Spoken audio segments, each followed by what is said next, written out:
வைரவி மந்திரத்துல சாதகத்தில் முற்று பெற்றவர்கள் எப்படி இருப்பாங்க அப்படின்றதெல்லாம் போன பாடல்ல சொல்லிட்டார். அப்ப அதற்கு முன்பாக நான் எப்படி இதை உபதேசிக்கிறது, எப்படி அந்த மந்திரத்தை நான் தெரிஞ்சுக்கிறது அப்படின்னா அதற்கான பதிலைத்தான் இந்த பாடல்ல சொல்றாரு. புண்ணிய நந்தி புனிதன் திருவாகும் அப்படின்னு சொல்றாரு முதல் அடியில. புண்ணிய நந்தி அப்படின்னா புண்ணியம்னா என்னன்று போன பாடல்ல சொல்லியிருந்தேன். போன பாடல முடியும் போதே புண்ணியத்தோருக்கு அப்படின்னு சொல்லி முடிச்சிருந்தோம். அப்போ தர்மம், அறம், தூய்மை இதன் வடிவாக யார் ஒருவர் இருக்கிறாரோ அவர் தான் இந்த இடத்துல புண்ணியன். அப்போ புண்ணிய நந்தி அப்படிங்கிறாரு. நந்தினா இறைவனே குருவாக வந்து நிற்றல். ஸோ அப்போ இறைவன் இந்த இடத்துல அறத்தின் வடிவாக தூய்மையின் வடிவாக வந்து நின்று இங்கு உபதேசித்தல். என்ன உபதேசிக்கிறாரு? இந்த வைரவி மந்திரத்தை உபதேசிக்கிறார். அதாவது வைரவி மந்திரத்தை பல வகையாக, அது பாடல் அதிகம், பல வகையாக இந்த உபதேசத்தை நம்மால் பெற முடியும்.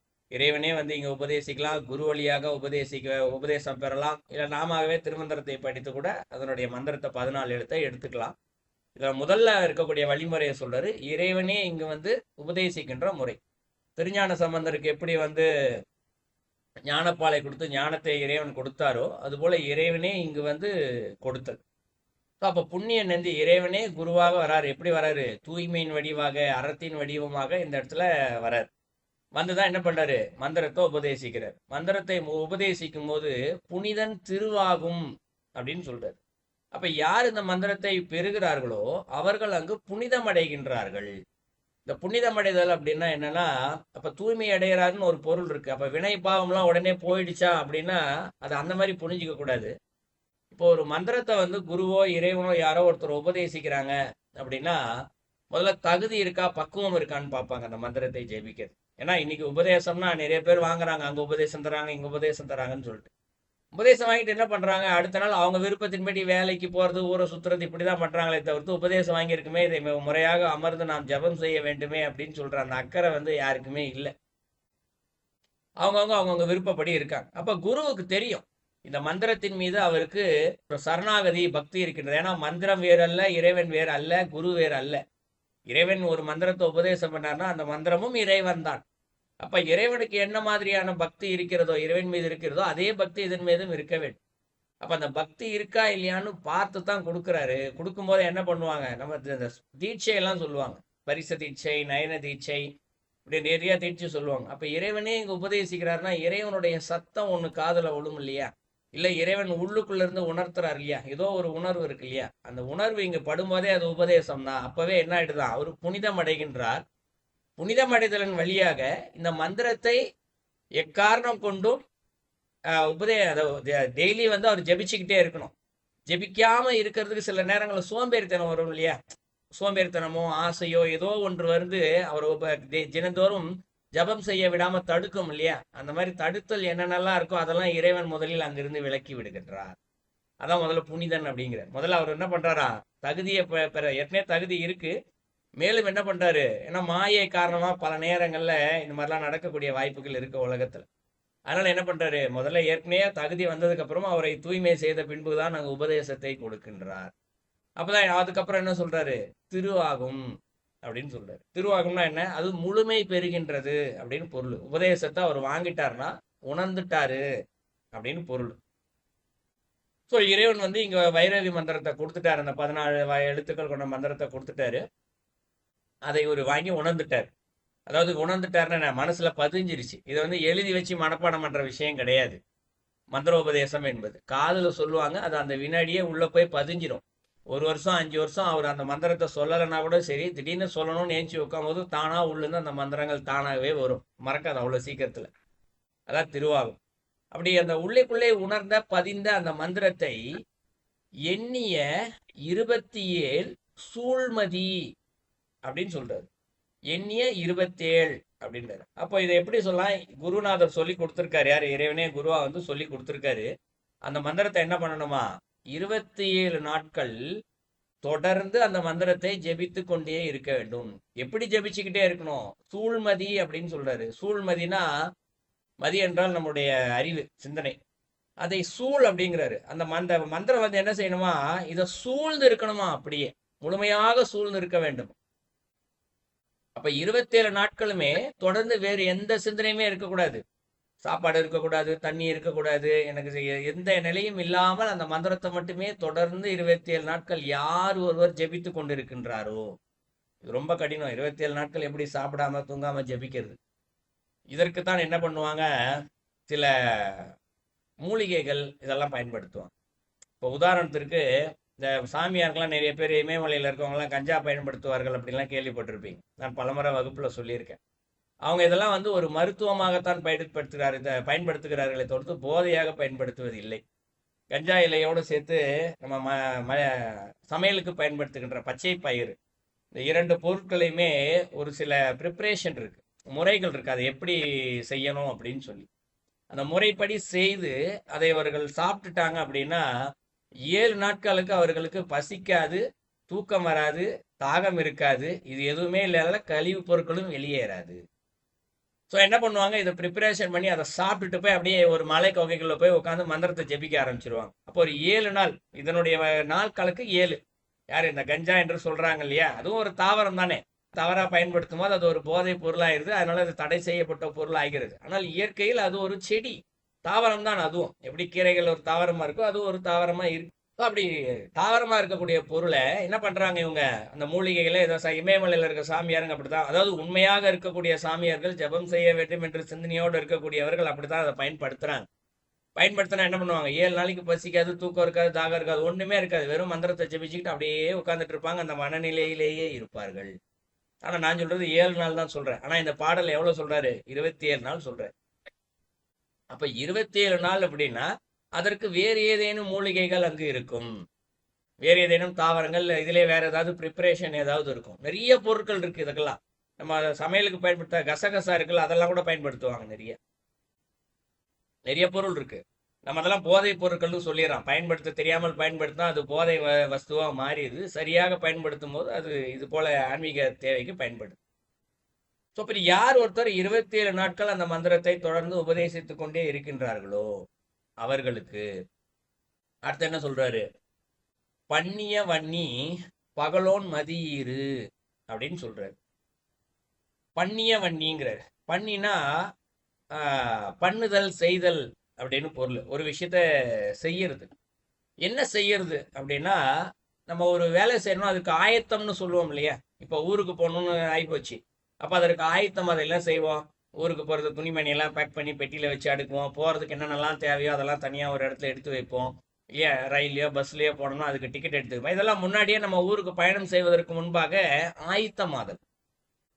இப்போ இந்த 27 நாள் யார் ஒருத்தர் இந்த நிலையில இருக்காரோ அவருக்கு வந்து ஒரு விஷயம் ஆயத்தம் செய்தான். எது, இந்த உடம்பு அவருக்குள்ளே ஒரு ஆயத்தம் செய்ய ஆரம்பிக்கின்றது, ரெடியாக ஆரம்பிக்குது. எந்த இடம் ரெடி ஆகுது அப்படின்னு பார்த்தா வன்னி அப்படிங்கிறது. வன்னி என்று சொல்லப்படுதல் நெருப்பு என்று பொருள். நம்ம உடம்புக்குள்ள நெருப்பு இருக்கு. இப்ப நேரடியா நெருப்புன்னு அந்த இடத்துல பயன்படுத்திருக்கலாம், ஆனா ஏன் பயன்படுத்தல? நிறைய இருக்கு. நம்ம மூலாதாரத்துல இருக்கக்கூடிய அக்னின்னு சொல்லுவாரு, பல இடங்கள்ல அங்கின்னு சொல்லி சொல்லி பயன்படுத்துவாரு, வன்னி அப்படின்னு பயன்படுத்துவார். எல்லாமே ஒரே பொருள் தான், ஆனால் அது செயல்முறைகளுக்கு ஏற்ப இங்கு பெயரானது மாறுபடும். நெருப்பு இப்ப வெளியில இருக்க ஒரு பேப்பரோ துணியோ ஏதோ ஒன்று எரிக்கிறோம், கையை போய் விட்டோன்னே என்ன ஆகும், அந்த இடம் சுடும். அப்ப சுடுகின்றது நெருப்பு. ஆனால் அதே நெருப்பு இப்ப மூலாதாரத்துலதான் இருக்கு, ஆனால் அது நம்ம உடம்ப சுடுறது இல்லையே, உள்ளுக்குள்ளதான் இருக்கு. உதாரணத்துக்கு இப்ப யாராவது பாத்தீங்கன்னா 2 கால்கள் இருக்கு இல்லையா, தொடைப்பகுதி, அந்த இடத்துக்கிட்ட போய் 2 இணைக்கக்கூடிய பகுதியில் நம்ம கையை கொண்டு போய் வச்சு பாருங்க, லேசா சுடும். எப்பயுமே சுட்டுட்டு தான் இருக்கும், தொட்டாதான் சுடும், சாதாரணமா நமக்கு தெரியாது, அந்த இடத்துல சுடுகின்ற உணர்வு இருக்காது. அப்ப நெருப்பு என்பது அங்கே இருக்கின்றது, அதான் அது நமக்கு அந்த உணர்வு இல்லாமல் சுடாத நிலையில் இருக்கின்றபடியால் அதற்கு வன்னி என்று பெயர். அப்ப அந்த பண்ணியன்னா அந்த வன்னி என்ன ஆகுதான், முதல்ல ஆயத்தம் ஆகுதான். என்ன இருக்கு அந்த இடத்துல, மூலாதார குண்டிலினிய சக்தி அங்குதான் இருக்கின்றது, அக்னி வடிவாக இருக்கின்றது, அது ஆயத்தமாகுதான். அவ என்ன ஆயத்தமா என்ன அடுத்து என்ன நடக்குது, பகலோன் மதியீரு அப்படின்னு சொல்றாரு. பகலோன் அப்படின்னா என்ன, இந்த இடத்துல சூரியக்கலை. பகலோன்னா சூரியன் தான், சூரியக்கலை நம்ம வலது பக்கமாக விடக்கூடிய மூச்சுக்காற்று. அடுத்து மதி அப்படின்றாரு. மதி என்றால் சந்திரன். சந்திரன் என்று சொல்லக்கூடியது இடகலை மூச்சுக்காற்று. நம்ம மூச்சுக்காற்று விடுறோம், எல்லாருக்கும் தெரிஞ்சிருக்கும்னு நினைக்கிறேன். நம்ம 2 நாசி வழியும் மூச்சுக்காற்று விடுறதில்லை. ஒரு நாளைக்கு வலது பக்கம் போகும், ஒரு நாளைக்கு இடது பக்கம் போகும். உடம்புக்கு எப்பெல்லாம் சூடு தேவைப்படுதோ அப்போ வலது பக்கம் மூச்சு காத்து இயங்கும். எப்பெல்லாம் உடம்புக்கு குளிர்ச்சி தேவைப்படுதோ, சூடு ரொம்ப தயாரிச்சுன்னா இடது பக்கம் மூச்சு காத்து போக தானாவே மாறிக்கும், அதுவே போக ஆரம்பிக்கும்.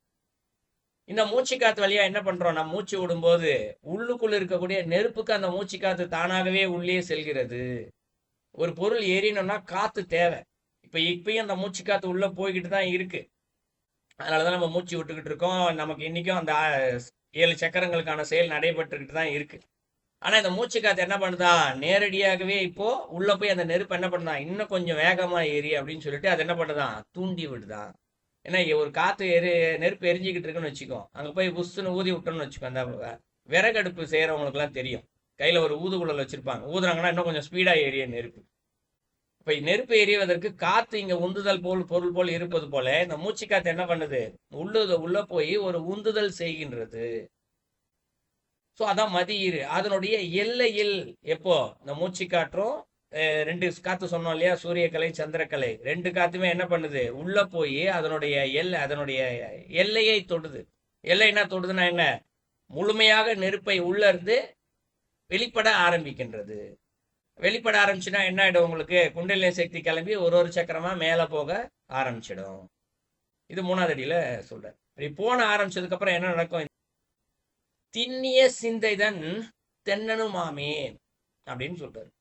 திண்ணிய அப்படின்றாரு. திண்ணியன் அப்படின்னா ரொம்ப மன உறுதி உள்ளவன் அப்படின்னு பொருள். அப்ப குண்டலினி சக்தி இங்க மேல ஏற ஏற அவருக்கு முதல்ல என்ன கிடைக்குதா, சாதகருக்கு மன உறுதியானது அதிகமாக கிடைக்கின்றது. அதான் திண்ணியன் சிந்தை தன் அப்படிங்கிறாரு. அப்ப மன உறுதி அதிகமாக இருக்கக்கூடிய இந்த சிந்தனையில் தென்னனுமாமே அப்படிங்கிறாரு. தென்னன்னா யார் அப்படின்னா, தர்மத்தின் உருவமாக இருக்கக்கூடிய, தர்மத்தின் உருவமாக யமன் தான் இருக்காரு, அவர் தான் தென்னன். அவர் தான் என்ன ஆயிடுச்சு, தென்னன்னா நேர யமன் வந்து உட்கார்ந்துறாருன்னு பொருள் அல்ல. தர்மம் வந்து என்ன ஆயிடுதான், அறம் வந்து என்ன ஆயிடுதான், அவருடைய சிந்தையில வந்து உட்கார்ந்துருதான். அப்ப உறுதியான மன உறுதியோடு ஒருத்தர் இருக்கார் அப்படின்னா தர்மத்திற்காக அவர் எதையும் அங்கு செய்வார். சோ இதான் முதல்ல ஆரம்ப நிலையே. சாதகத்தை முதல்ல இறைவனே இந்த இடத்துல மந்திரத்தை உபதேசிச்சாலும் தொடர்ந்து 27 நாள் சாப்பாடு தூக்கம் தாகம் ஆசை எதுவுமே இல்லாம மந்திரத்தை உபதேசிக்கும் போது முதல்ல என்ன கிடைக்குது, மன உறுதி கிடைக்குது. அந்த மன உறுதியில அவர் என்ன செய்யறாரு, அறம் என்ன சொல்கின்றதோ, இறைவன் வகுத்து வச்சிருக்காரு, அறம் என்றால் என்ன, தர்மம் என்றால் என்னன்னு சொல்லி அதை செய்யக்கூடிய ஒரு உறுதியான மனநிலையானது இங்கு கிடைக்கின்றது. இப்ப இதை புரிஞ்சுக்கணும்னா சத்தியவான் சாவித்திரி கதை கேள்விப்பட்டிருப்பீங்கன்னு நினைக்கிறேன். அவர் ஒரு பெரிய அரசர், என்னானாலும் சரி பொய் சொல்ல மாட்டேன் என்ற ஒரு மன உறுதியை எடுத்துட்டு இருப்பார். இறைவன் என்ன பண்றாரு, நீ உண்மையாவே அந்த உறுதியை எடுத்திருக்கியா பொய்யா எடுத்திருக்கியான்னு சொல்லிட்டு என்ன பண்ணுவாரு, சோதனை மேல சோதனை கொடுப்பாரு. நாடு போயிடும், ராஜாங்கம் போயிடும், சொத்து எல்லாம் போயிடும், மனைவி போயிடுவா, பிள்ளைங்க போயிடுவாங்க. கடைசியில அவ்வளவு பெரிய ராஜா வெட்டியான போய் உட்காந்து ஒரு வேலை பார்த்துக்கிட்டு இருப்பாரு. ஆனாலும் அந்த இடத்துல வந்து கடைசியில தர்ம தேவதை வந்து சொல்லுவார், நீ ஒரே ஒரு பொய் சொல்லிரு, நீ இழந்த உன்னுடைய ராஜ்யத்தை மொத்தத்தையும் நான் உனக்கு கொடுக்குறேன், உன் குடும்பம் சொந்த பந்தம் எல்லாத்தையும் கொடுக்குறேன், நீ ஏன் உட்காந்து இங்க கஷ்டப்பட்டுக்கிட்டு இருக்க அப்படின்னு சொல்லிட்டு இறைவன் யாரோ ஒருத்தர் மூலமா அங்க சோதனை கொடுப்பார். பொய் சொல்ல, ஒரே ஒரு பொய் மட்டும் சொல்லிடுறேன், ஆனாலும் நான் என்னுடைய தர்மத்தை விட மாட்டேன் என்று அவர் உறுதியா நிற்பார். இது நமக்கு இலக்கியத்துல வரக்கூடிய ஒரு கதை. அந்த அளவிற்கு மன உறுதி, என்ன நடந்தாலும் சரி, எனது உயிரே போனாலும் நான் தர்மத்தை விட மாட்டேன் என்ற அந்த மன உறுதியானது அங்கு அவருக்கு கிடைக்கின்றது. இதான் 4வது அடியில சொல்றேன். ஸோ 4 அடிக்கும் சேர்த்து பொருள் பார்த்தோம் என்றால், இறைவனே இங்கு குருவாக வந்து வைரவி மந்திரத்தை முதலில் உபதேசிக்கின்றார். உபதேசிக்கும் போது அவருக்கு அந்த பக்குவத்தை கொடுத்து, அந்த தகுதியை கொடுத்து அவருக்கு அந்த மந்திரத்தை உபதேசிக்கின்றார். அதன் வழியாக இவர் 27 நாட்கள் தொடர்ந்து அந்த மந்திரத்தை ஜெபித்து கொண்டே இருக்கின்றார். தூக்கம் எதுவுமே கிடையாது, சாப்பாடு தூக்கம். ஏன்னா ஒரு நேரம் சாப்பிடணும்ன்ற நினைப்பு வந்துருச்சுன்னா கூட, பசிக்குதேன்ற நினைப்பு நினைச்சா கூட அந்த நினைக்கிற நேரத்துல ஒரு முறை அந்த 14 எழுத்து மந்திரத்தை ஜெபிச்சிடலாம் இல்லைங்களா. அப்போ ஏன் இத்தனை வருஷம் ஆகுது அப்படின்றதுக்கு காரணம் இதுதான். இப்போ ஒரு நாளைக்கு 24 மணி நேரம், 27 நாள் கணக்கு பண்ணிக்காங்க. ஒரு நாளைக்கு 1 மணி நேரம் ஜெபிச்சா கூட எத்தனை நாட்கள் ஆகின்றது. ஆனால் 1 மணி நேரம் கூட நம்மளால முழுசா ஜெபிக்க முடியுமா? 10 வாட்டி 15 வாட்டி மந்திரத்தை ஜெபிக்கிறதுக்குள்ள யாரோ ஒருத்தவங்க போவாங்க, இல்ல பறவை அந்த பக்கம் போச்சுன்னா கூட அந்த பக்கம் ஏதோ போகுது, காத்து வரல, புழுங்குது, ஏதோ ஒரு சிந்தனை வந்துடும் என்று. ஸோ அப்போ எத்தனை முறை அந்த மந்திரத்தை ஜெபிக்க, அதெல்லாம் லட்சக்கணக்கில் வரும் அந்த மந்திரத்தை ஜெபிக்கிறது. அத்தனை முறை யார் ஒருத்தர் ஜெபிக்கிறாரோ அவர்களுக்கு தான் இதெல்லாம் கிடைக்கும். நான் அதனாலதான் ஆரம்பத்தில் சொன்னேன் உங்களுக்கு, ஒரு பிறவியில் இது கிடைக்கிறது ரொம்ப கஷ்டம். ஒரு பிறவி, 2 பிறவி, 3 பிறவி கூட பலருக்கு ஆகலாம். அப்ப அவங்களுக்கு தான் இது சாத்தியமாகின்றது. தொடர்ந்து அந்த மாறாத சிந்தனையோடு இந்த மந்திரத்தை யார் ஒருவர் ஜெபித்து கொண்டே இருக்கின்றார்களோ அவர்களுக்கு முதலில் அவர்களது மூலாதாரத்தில் இருக்கக்கூடிய நெருப்பானது ஆயத்தம் ஆகின்றது. எப்படி ஆயத்தம் ஆகின்றது? அவருடைய மூச்சு காற்றின் வழியாக, சூரியகளை சந்திரகளை மூச்சு காற்றின் வழியாக அது ஆயத்தமாகி அவருடைய குண்டலினி சக்தியை மேலே ஏற்ற வைக்கிறது. ஸோ அப்பொழுது அவருடைய மனம் உறுதியான ஒரு நிலையில் தர்மத்தை மட்டுமே கடைபிடிக்க வேண்டும், இறைவன் வகுத்து கொடுத்த தர்மம் அறத்தை மட்டுமே கடைபிடிக்க வேண்டும் என்ற உறுதியான மனமானது அங்கு அவருக்கு கிடைக்கின்றது. அதுதான் அந்த பாடலுடைய கருத்து. சின்ன பாட்டு தான், பட் ரொம்ப ஆழ்ந்த கருத்துக்கள் கொண்ட பாடல்.